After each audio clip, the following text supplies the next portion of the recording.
Անգինենեմ ինտերիեր դիզայներ, հաստատ նկատի ունեցեք այս մի քանի խորհուրդը շինարարության ընթացքում։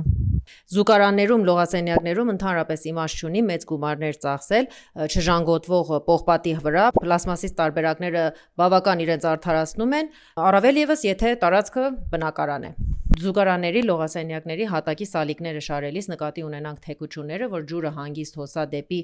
կոյուղի եւ հեռու մնանք մեծ սալիկներից, առավել ևս եթե տարածքը փոքր է։ Լավ կլինի հոսանքի մասնագետին հուշել, որ լարերը դնեն գոֆրաների մեջ եւ հետո նոր գիպսով պատեն, որովհետեւ այսպիսի ավելի պրոֆեսիոնալ է եւ հետագայում էլ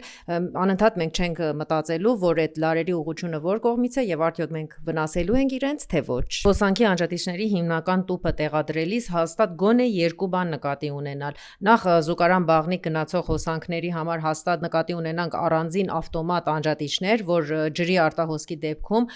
անջատվի հոսանքը, եւ երկրորդը, եթե ունենք բարձր հզորությամբ աշխատող սարքեր, իրենց համար նկատի ունենանք առանձին անջատիչներ։ Եթե պատերը շարվում է բետոնից բլոկներով, հնարավորինս զգույշ լինենք, որ ուղիղ շարեն, եթե չենք ուզում բարդություններ ունենանք ապագայում հարթեցնելու համար։